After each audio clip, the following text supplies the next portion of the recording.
ก็ตึงเต็มอกน้องก็ตึงเต็มใจจ้างซอป้อใจก็ใครได้ตัวลำ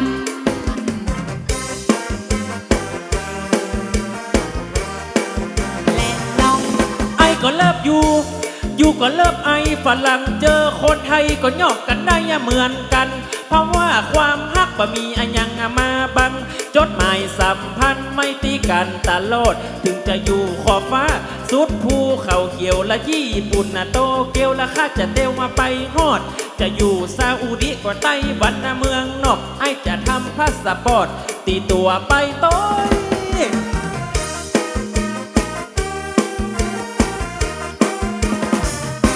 คนเฮาฮักกันถึงจะอยู่สุดขอบฟ้ามันได้หันหน้าเจยจมมากลมเกลียวคนเฮาว่าจังกันถึงจะอยู่แห่งเดียวบ่อยากแล้เลวบ่อยากจะพอหน้าไอ้ฮักอีนายแต่เนอไอ้ขอเสนอฉันรักเธอเท่าฟ้าจีมอันและน้องถึงจะมีภูเขากว้างอยู่ตั้งหน้าเป็นว่าแดดฮอนกาน้องก็ยังมีหวังก่อนได้ฮักแล้วน้องจึงบ่จังฮักถึงตั้งหลังฮักตึงตั้งหน้าวันนี้ได้มาปะใส่กันสาวเมืองผ่านตึงบ่จ้างก็จะว่าให้ได้ป้อใจ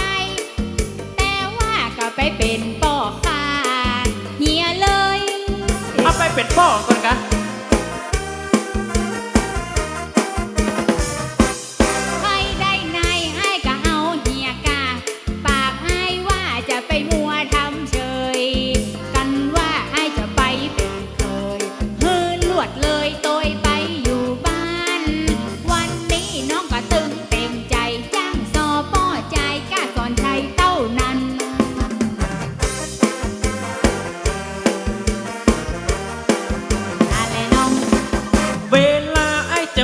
ไปนักกลัวแฟนฮักน้องเขาก็จะค้างจะอุ้งไปเหินหมื่นนานกลัวน้ำยางละมันผสมมามินหม้อจะกินของผมต้องซอกหาสะเหลี่ยมซื้อของเขียมละจำเป็นต้องต่อจะไปแปลงปากมดจะไปแปลงต้นหม้อจะไปอู้ตัวป้อหลายคนโอ้คนเดียวนะกะเจ้ากะอ้ายกะวันว่าเวลาละไอจะอุ้งไปนักกลัวแฟนฮักน้องเขาจะค้างจะอุ้งไปเหินเมินนั้นก็แฟนตัวขาดแปลงนั่งโง่อย่างกันจ้อง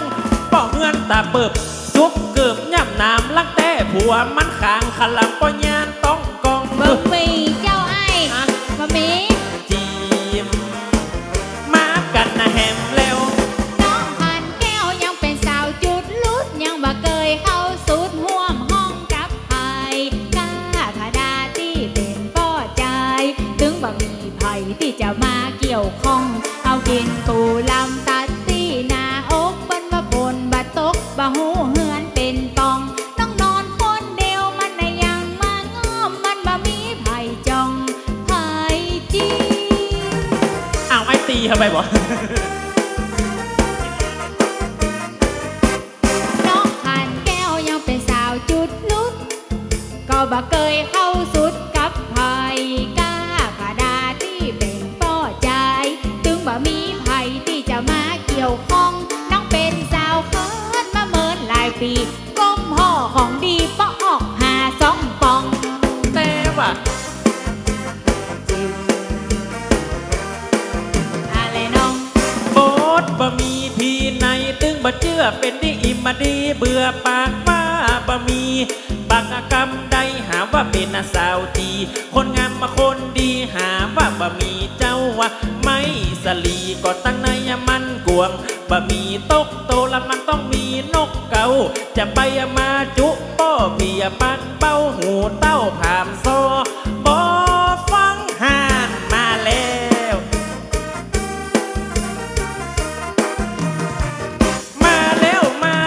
เปิ้นมาฟ้อนมาลำและจะปั่นลังวันคือจังซอแล้วบ่เปิ้นยังก็มางามแต่โนมาฟ้อนมาเต้นดังอันนะอ้ายว่ายังมาม่วนมางานคืออีน้องแก้วขันก้อยฟ้อน นฮักแหมนั้นจีมและน้องขอบคุณเจ้าคุณแม่คนงามเปิ้นได้เอามาปั่นมอบรางวัลเปิ้นก็ได้มาฟ้อง ใช่อันนี้ตัวอย่างที่ดีเนอะ เป็นรางวัลจังซอไก่น้อง แต่ว่าอันนี้เป็นรางวัลของไผ่ขอบคุณที่เปิ้นเอามาฝากเอามาฮือจังซอหลายใบนายต้านในรางวัลของไผ่ของไอ้ปอปอ เปิ้นมาบอกชื่อแต่เป็นของแม่เสื้อม่วงน้องเลย คุณแม่กันไผ่เจ้า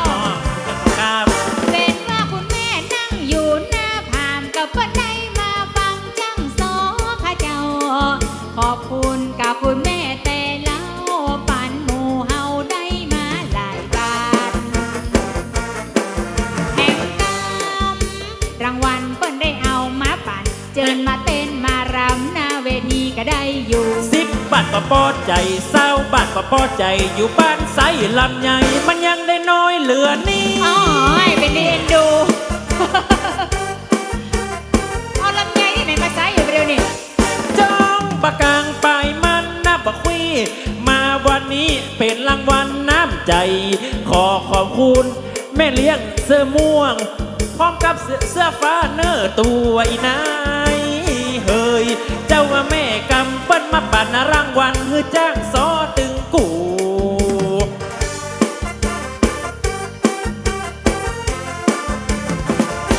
จะขอขอบคุณสำหรับรางวัลนะเอามาปั่นฮือลูกกับฮือเต้าพอเวลามันปัจจัยหาเจ้าตึงหนุ่มตึงเท่าเฮาก็ได้ของฝากคนใบอันนี้และละว่าเป็นน้ำใจปั่นคนใบฮือเฮานี่เนอ5 บาทก็พอใจ10 บาทก็พอใจน้องไปงมหอยขายยังได้น้อยเหลือนี้ จังโซไม่ยิงนี่ก็เอาผู้ยังเลยคายไปเอาหอยปะวะ รางวัลคนแม่ปั่นมากะตะกี้ขอบคุณน้ำอกน้ำใจไอ้ตีเตียวมาแล้วจะปั่นขันแก้วแหมสักกี่ใบนายตันนี้อันนี้ไอ้ตีเพิ่นจะเอามาฝากขอบคุณเจ้าอ๋ออันนี้รอบที่2แล้วเด้ออันนี้ไอ้ตีเป็นคนมีน้ำใจสักเป็นกำลังใจให้จ้างซอขนาดขอบพระคุณไอ้ตีมากมากปานรางวัลไอ้ตีคนหล่ออะไรแห่งกำเปิ้นเป็นคนน้ำใจจัดงามเอามายื่นมาตามมือจ้างซอละอ่อน บัดเดี๋ยวรางวัลเฮาก็ได้60วิทย์แหม40มันจะปอจะไปสอที่ไหนมันปอร้อยไอ้ 100สวัสดิ์หน้าเนี่ยขนมมันตาลหวานเปื้อนน้ำอ้อยกูห้อยไอ้จะเล่าไข่จ้าเปิ้นว่าวิทย์แหม40มันจะครบ100แต่กานาเจ้าว่าแม่นาจะเล่าไข่จ้าเฮือขันแก้วน้องปี เจ้า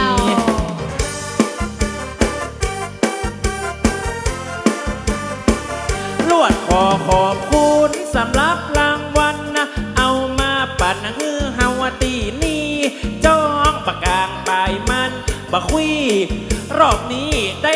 60 บาทเนินเนยขอขอบคุณกับพี่น้องยิ่งใจได้มาเผื่อมาพายฮือเต้าฮือลูก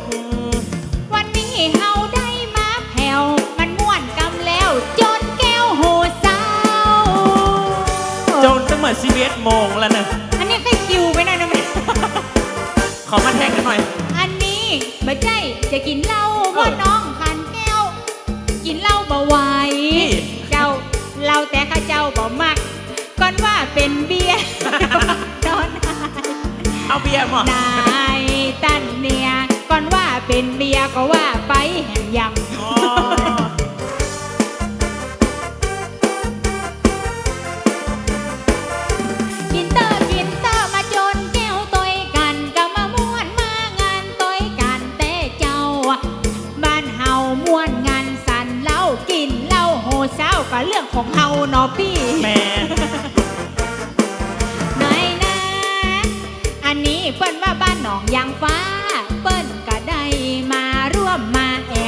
กินเหล้าตาเพียกินเบียร์ตาใสกินนักลับไปจังลับ รับไหน กิน วะ ลับกินนักลับไปจังลับตีตาจ้าง อันนี้เอาเรื่องตัวเก่ามาอู้เลยเนี่ย โอ้เล่นกันมาได้นอกพี่น้องเจ้าปันนะนั่งกลางหันยังมาม่วนใจขอบคุณสำหรับของฝากที่เปิ้นเอามาฮื้อเนินนายเฮ้ยเจ้าว่าแม่นาเปิ้นยืนปันมาก็ฮื้อเต้าฮื้อลูก เจ้า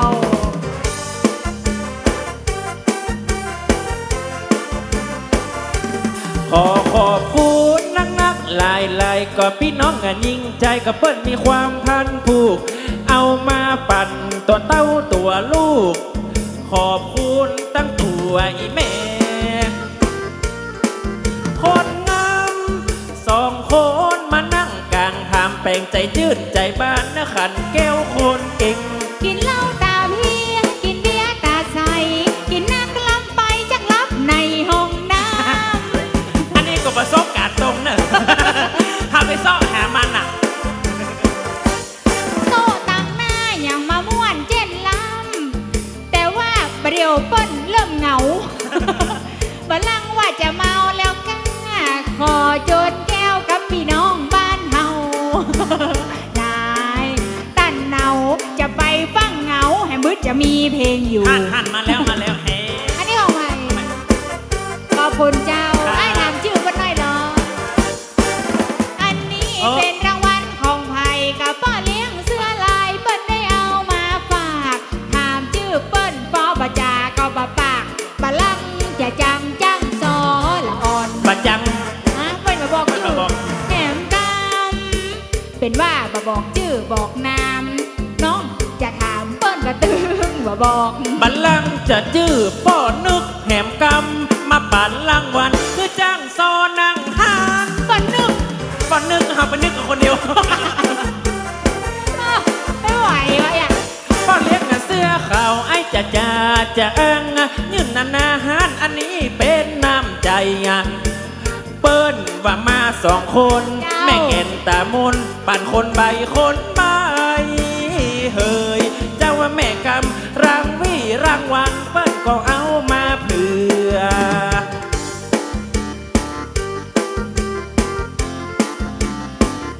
เปิ้นซ้ำบะบอกชื่อเปิ้นซ้ำบะบอกเสียงบะเป็นสำเนียงคือเฮาจัดเจือเปิ้นว่าละก็ตึงบะเบื่อไก่หน้าผามไหลเตื้อบะเดี๋ยวมายื่นมาฝาก เจ้าขอบคุณเจ้า คนใบบ้านเฮาว่าเปิ้นตึงมีน้ำใจปั่นคนใบคือจ้างซอ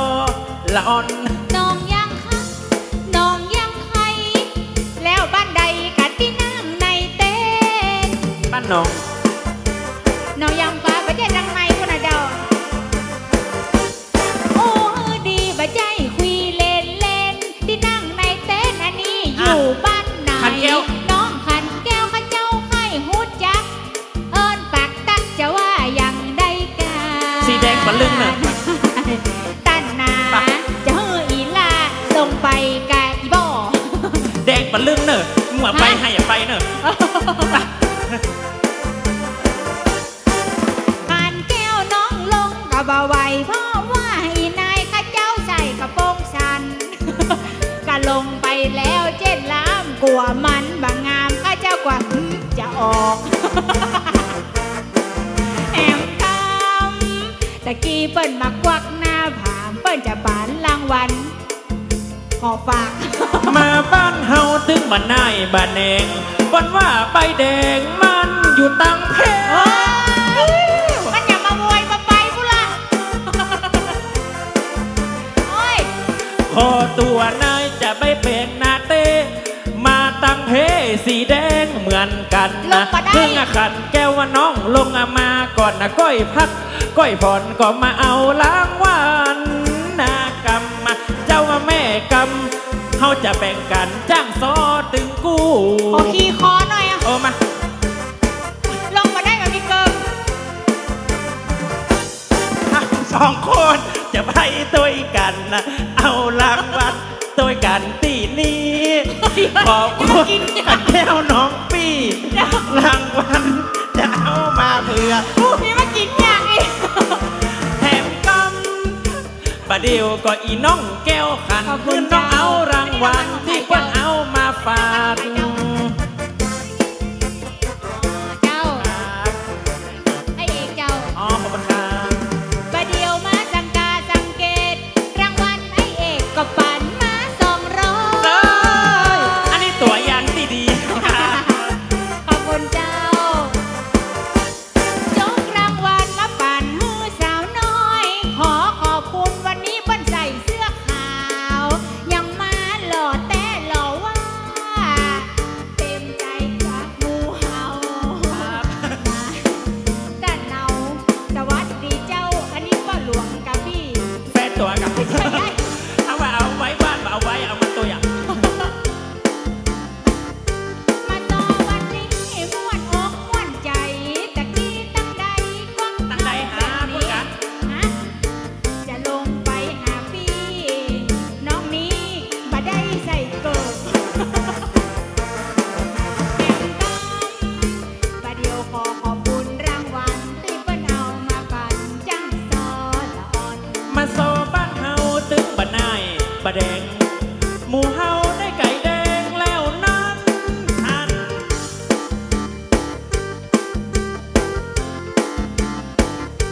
จะปันรางวัลสอนใจผมนั้น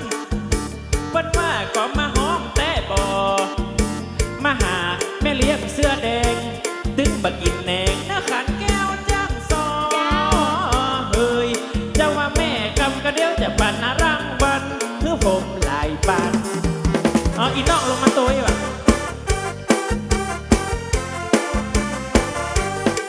ขัดแก้วเบยสู่ขัดใจละขัดใจและเพิ่นจะปันลายใบก็คือลูกคือเต้าประเดี๋ยวหัวหน้า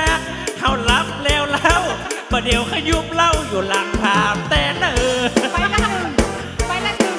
แถมกำประเดี๋ยวหมู่เฮาจะเนี่ยอย่างใดกันบนว่าหวนเนอ มาเดียวมาหันรางวัลน้องแก้วขันให้มาจังเพ มาเพ่มาเพ่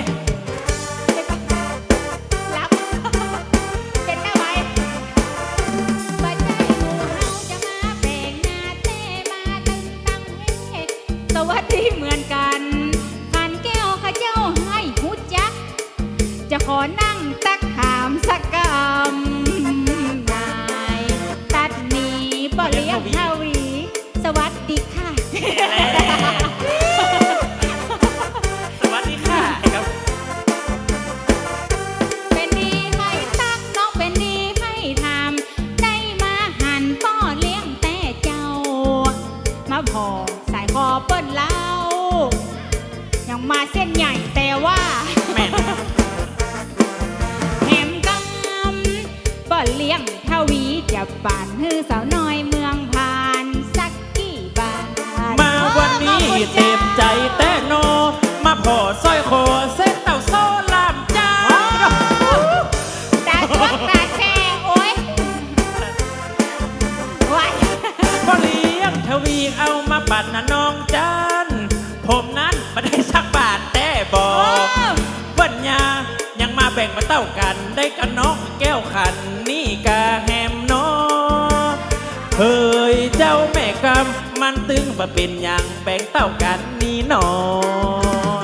สีมาเหมือนกันมาเป็นยังเนาะ เป็นอย่างห้ามแบ่งกับคน60เอาไปอุ้มยังโกยนะแม่เนาะ จะขอขอบคุณอีป้อลายตัวป้อใจเปิ้นกองเอามาเฮือ เจ้าก ำขอแป้งเหลือกำซื้อปั่นหื้อเปล่าใต้ลือคนละลายบาท ขอตัวขึ้นถามเล แต่ ย กาบ่เดียวว่าหมู่เฮาจะขึ้นถามแต่กาลวดขอขอบคุณที่เปิ้นเอามายืน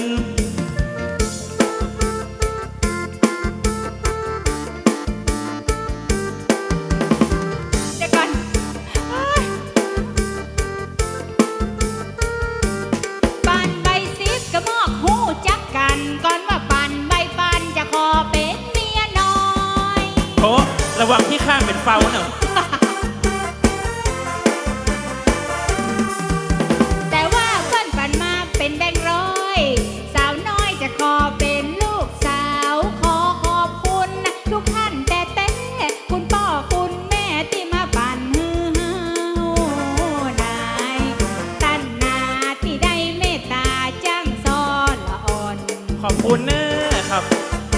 คุณเจ้าขอบคุณป้าเลี้ยงทวีแล้วก็แม่เลี้ยงอย่างก็ขอบคุณกับป้าเลี้ยงทวีที่เปิ้นมาปั่นเฮาแบบนั้นขอบคุณไอตีเจนลำที่เปิ้นนั่งฟังเฮาเมื่อตอนบ่ายนอนายพร้อมตึงศรัทธาบ้านหนองยางไผ่เต็มใจได้มาซอมาห่วม รางวัลไอเอกกับป้าเลี้ยงทวีเปิ้ลเป็นเศรษฐีร่ำรวยเงินล้าน โอ้แน่นอนเจ้า ขอบคุณไอเอกเลยนะเจ้า เอามาปั่นนะจังโซต่างบ้านละบะเดียวนี้นั้นขอบคุณน้ำใจ มาบ้านเฮามันสั่งมาม่วนจัดเป็นส่วนนอกพี่น้องวงใหญ่ เจ้า นายแม่นายตึงยิงตึงใจอยู่กันเป็นหมู่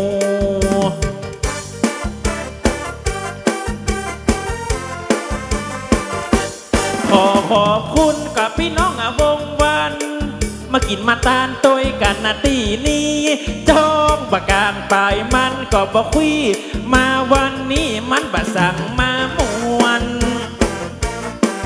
มางั้นเฮาก็เอากันว่าเป็นพี่น้องกันนะอย่างมาม่วนมางานนะขันแก้วคนเก่ง จังซอน้องใหม่ก็เหมือนไก่ฮักขันคอตั้นจะไปจ้างขันแก้วอีน้อง ปะจังนะแม่เนาะ ลำเตือกำซอผิดพ้องถูกพ้องขอพ่อแม่พี่น้องขออโหสิกรรมลำเตือกำซอน้องจะถูกจะผิดขอท่านจะไปติดมันบ่ได้กำงามนายต้านนานผ่านแก้วเมืองผ่านน้องก็ได้มาใหม่ โต๊ะหน้านี่จะปิ๊กแล้วกันครับอ๋อนี่ครับ อันนี้ต่างหน้าเปิ้นจะไปที่ไหนเปิ้นจะปิกแล้วกาเจ้าเดินทางปลอดภัยเตี้ยงเต้าขอมือโดยสวัสดิภาพนอนไหนบอกว่าเดินทางไปไหนคือตลอดปลอดภัยอยู่ดีมีโจ้ ลวดขอปานปอนพี่น้องวงวันที่เอามาปั่นจ้างโซจ้างจอย เจ้าขอบคุณนะเจ้า ขนมบะตาลหวานเปื้อน้ำอ้อยจ้างโซจ้างจอยขอบคุณหลายตีเปิดละก็ได้มาห่วมเป็นสัดเป็นส่วนก็ตึงยิงตึงใจนายแม่นายปั่นมาจัดลายเฮาก็ได้หลายบาท เจ้า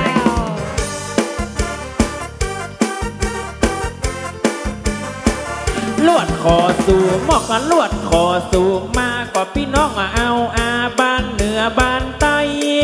ตีเปิ้นมาฟังจนได้ ขอบคุณพี่น้องตึงหมู่แต่การนับว่าเป็น10 นิ้วลวดคอสู่มาก็พี่น้องเอาอาตีมาฟังแต่เนอ เตื้อกำปากตั้งเตื้อกำจ่าจะขอสู่มาที่มันพลัดพลัง แม่นละน้องเอ๋ย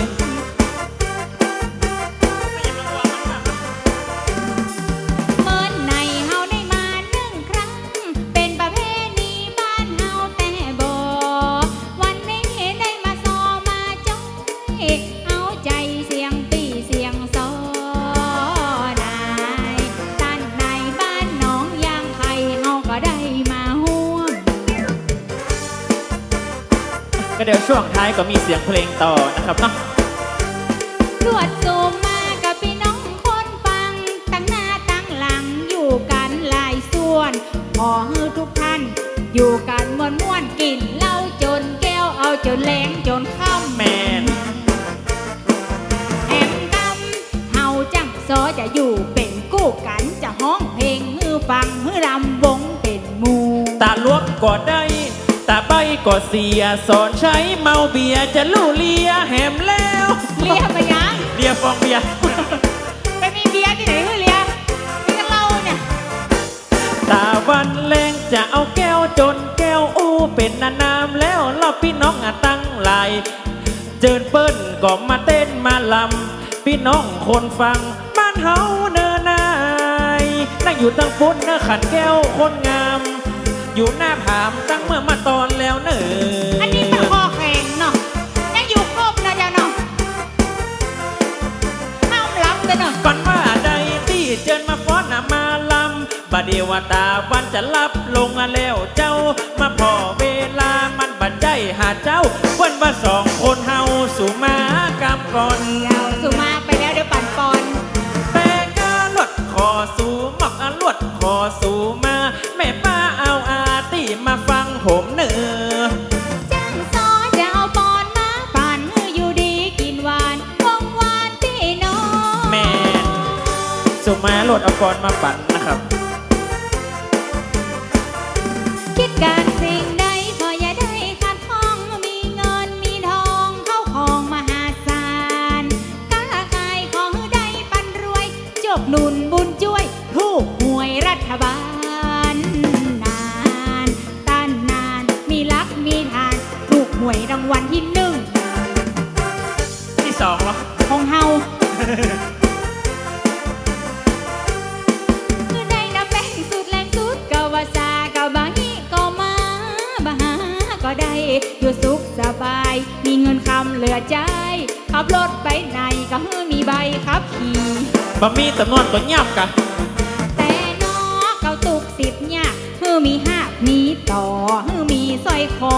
น้ำหนักชาวบาท เก้ายุบสิบยุบฮือได้ยุบได้กำคือมีทองคำปกลกเต้าหำเจ้า โอ้โด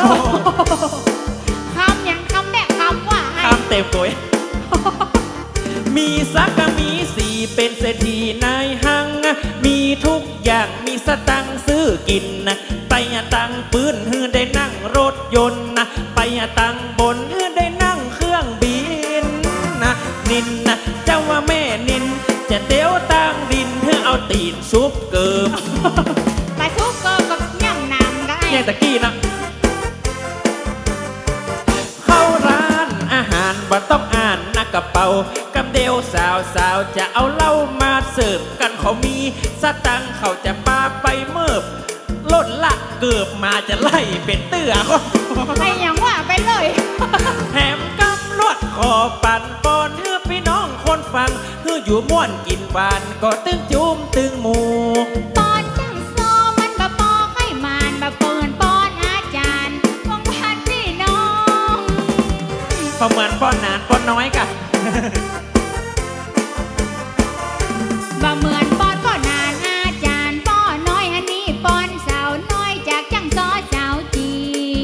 กำเดียวเฮาจะได้พักยั้งเพราะว่าตอนแรงก็จะมีดนตรีนา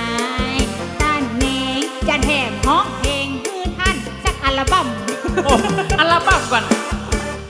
แล้วมันจะจบมาได้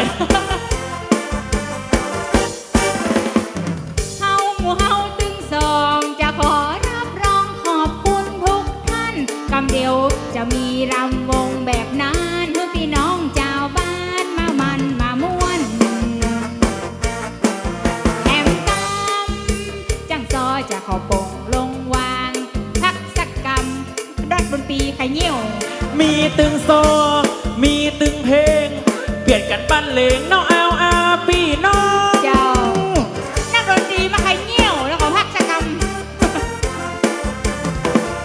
เอ็นดูนักดนตรีเนอขันแก้วกู้ทอง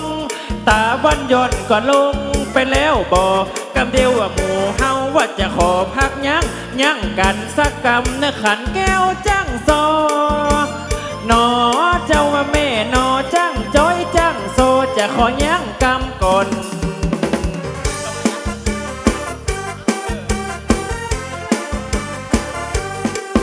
มันถึงก็ตึงเวลาเปิ้นจะมาหาก็ตั้งลูกตั้งเต้า พอเวลาบัดใจหาเจ้าจ้างโซหนุ่มเท่าจะขอย่างกำก่อน เอวังบทบาทนี้จะขอปงลงวางยั้งกันสักกำนอสถานองปีเลย